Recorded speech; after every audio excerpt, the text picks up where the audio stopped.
ఈ కథలోని పాత్రలు మన దేశానికి 3 రంగుల జెండా అంటే 3 మతాలు అని, 3 రంగులు కలిస్తేనే భారతదేశం అవుతుంది. కాషాయం అంటే హిందూ అని, తెలుపు అంటే క్రైస్తవ్యమని, ఆకుపచ్చ ముస్లిం అని తెలియజేస్తుంది. కానీ కొంతమంది మతోన్మాదులు దేశాన్ని ముక్కలు చేయాలని చూస్తున్నారు. కానీ మన దేశం ఎప్పటికీ కలిసి ఉండాలని, ఎన్ని శక్తులు అడ్డమొచ్చినా మనం విడిపోకూడదని ఈ కథ మనకు పాఠం చెబుతుంది. కాషాయం త్యాగాన్ని, ధైర్యాన్ని సూచిస్తుంది. తెలుపు స్వచ్ఛత, శాంతి, నిజాయితీలకు ప్రతీక. ఆకుపచ్చ సారవంతమైన భూమి, వృద్ధి, శ్రేయస్సులను సూచిస్తుంది. మధ్యలో ఉన్న అశోక చక్రం ధర్మానికి, శాంతికి, ప్రగతికి గుర్తు. ఈ 3 రంగులు ఈ కథలో 3 పాత్రలు. కాషాయంకి సాదృశ్యంగా పిల్లి, తెలుపుకి సాదృశ్యంగా గొర్రె, ఆకుపచ్చ సాదృశ్యంగా మేక, అశోక చక్రం సింహం. ఒకానొక అందమైన పచ్చని అడవిలో 3 ప్రాణ స్నేహితులు ఉండేవి. కేసరి అనే పిల్లి, ఆశ అనే గొర్రె మరియు అమన్ అనే మేక. వారిది విడదీరాని స్నేహం. ఒకరోజు వారు తమ స్నేహానికి గుర్తుగా అందమైన ఒక ఇంటిని కట్టుకోవాలని నిర్ణయించుకున్నారు. ఒకరికొకరు సహాయం చేసుకుంటూ వారి కలల ఇంటిని నిర్మించడం ప్రారంభించారు. ఆశా, ఈ కొమ్మ చూడు, మన ఇంటికి పునాదిలా బలంగా ఉందా? చాలా బలంగా ఉంది అమన్. విడదీయలేనంత బలంగా, మన ముగ్గురి స్నేహంలాగా. పైకప్పు దాదాపు పూర్తయింది. ఇక ఏ వన వచ్చినా, ఏ గాలి వచ్చినా మనల్ని ఏమి చేయలేదు. మన స్నేహానికి ఇదే మన కోట. వారి ఇంటిని చూసి వారు ముగ్గురు ఆనందంతో, గర్వంతో ఒకరినొకరు చూసుకున్నారు. ఆ ముగ్గురి స్నేహం ఆ అడవికే ఆదర్శం. ప్రతి సంవత్సరం జరిగే వనభోజనం పండుగలో వారే ముఖ్య ఆకర్షణగా నిలిచేవారు.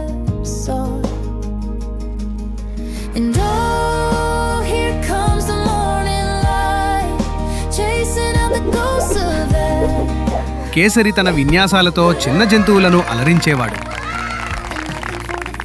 ఆశ తన శాంత స్వభావంతో దారి తప్పిన జింకపిల్లను ఓదార్చేది.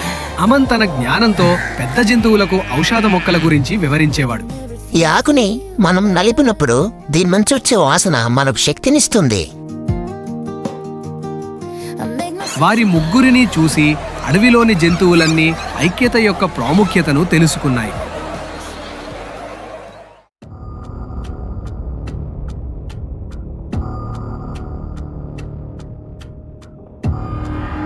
కానీ వారి ఆనందాన్ని చూసి ఓర్వలేని ఒక నక్క అక్కడే ఉంది. దాని పేరు దుర్త్.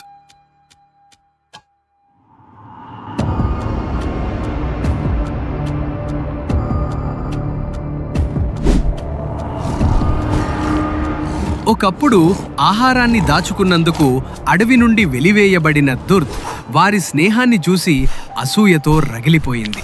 వారి ఐక్యతను విచ్ఛిన్నం చెయ్యాలని ఒక దుష్ట ప్రణాళికను రచించింది. ఈ స్నేహం అనే ముసుగును నేను చించివేస్తాను. కేసరి, నీది సింహ పరాక్రమం. నువ్వే ఈ అడవికి నాయకుడు అవ్వాలి. ఆ గొర్రె శాంతం కాదు, పెరిగితనం. ఆ మేకది తెలివి కాదు, జిత్తులు మారుతనం. నువ్వు వాళ్ళ నీడలో ఎందుకుండాలి? దూత్ తన విషపు మాటలతో కేసరి మనసులో అనుమానం అనే బీజాన్ని నాటాడు.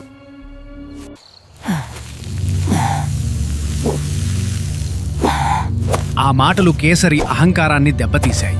స్నేహితులు తనను తక్కువ చేస్తున్నారని భావించడం మొదలుపెట్టాడు.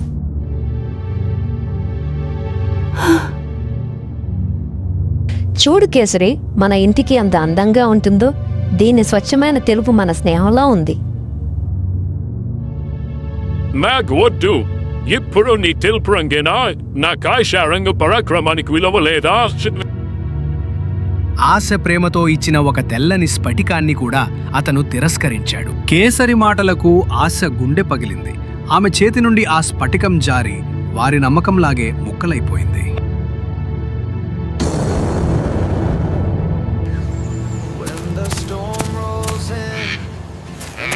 ఆకాశంలో కమ్ముకున్న మబ్బుల్లా వారి మనసుల్లో కూడా అపార్థాలు కమ్ముకున్నాయి. వారి మధ్య వాదన పెరిగింది. ఆవేశంలో కేసరి తను ఎవరో మరిచిపోయాడు.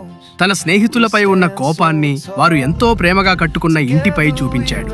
తన పదులైన పంజాతో ఇంటి సపోర్టును కొట్టాడు. క్షణాల్లో వారి కలల ఇల్లు కుప్పకూలిపోయింది. gets rough, we hold each other, yeah, that's enough. Side by side, we're stronger, we'll never fall through it all. We're louder, we hear the call, hand in hand, we're fearless, the stars align. ఇలా ఎందుకు చేశావు kesari? My friend, together we shine.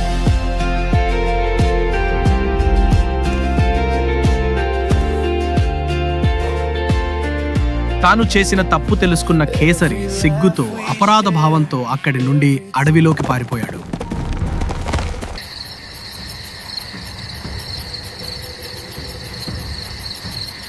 ఆ రాత్రి అడవి నిశ్శబ్దంలో ఉన్నప్పుడు ధూర్తు తన కుట్రను అమలు చేశాడు.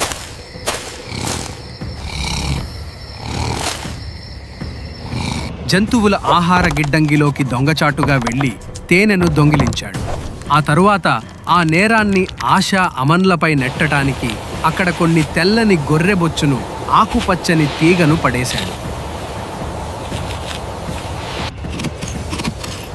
చివరగా ఒక పుల్లతో తప్పుడు కాలి గుర్తులను సృష్టించాడు.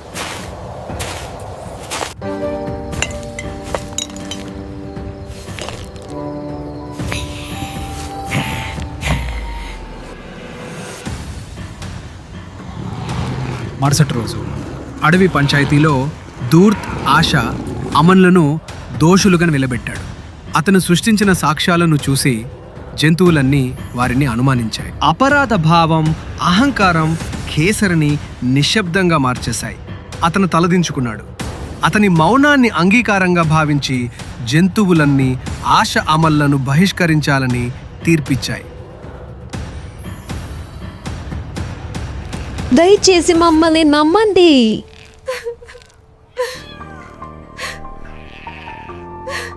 కేసరి, నువ్వైనా చెప్పు. నేనేమి చెప్పలేను.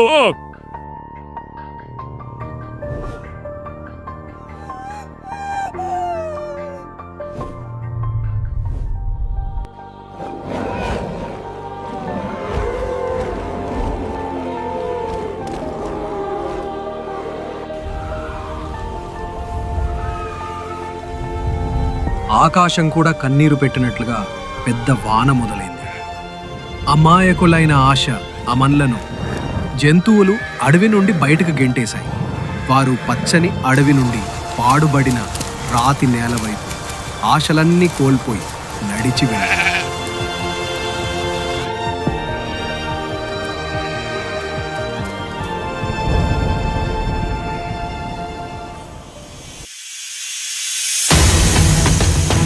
అప్పుడు న్యాయానికి ప్రతిరూపములా ధర్మ అనే సింహం అక్కడికి వచ్చింది.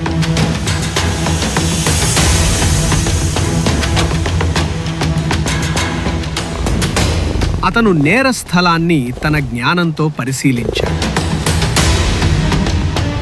ఈ అడవి నియమాలేంటో మీ అందరికీ తెలుసు, కానీ వాటిని ఇప్పుడు మీరు మార్చాలని చూస్తున్నారు. ఇది మీకు న్యాయం కాదు.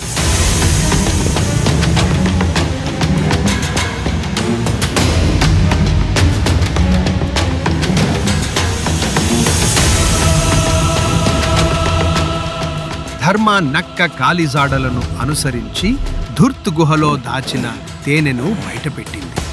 నిజం తెలుసుకున్న జంతువులన్నీ సిగ్గుతో తలదించుకున్నాయి.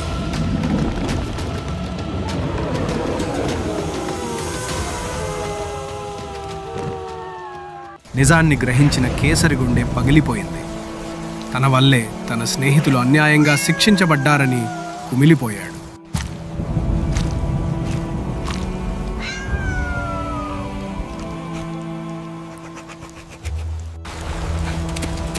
పశ్చాత్తాపంతో తన స్నేహితులను వెతకడానికి బురదలో వానలో పరిగెత్తడం మొదలుపెట్టాడు. దారిలో తన విఫలమైన స్నేహానికి చిహ్నల్లా పడి ఉన్న వారి ఇంటి శిథిలాలను చూసి మరింత కుమిలిపోయాడు.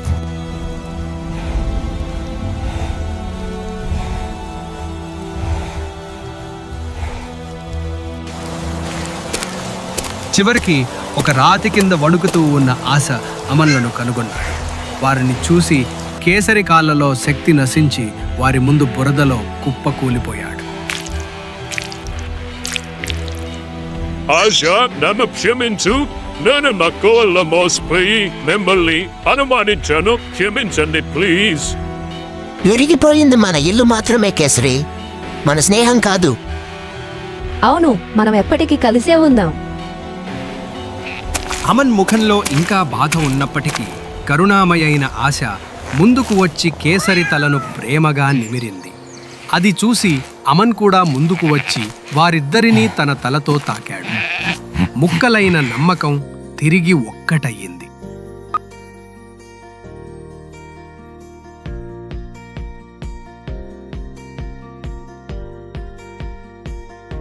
మరుసటి ఉదయం ఒక కొత్త ఆశతో సూర్యుడు ఉదయించాడు.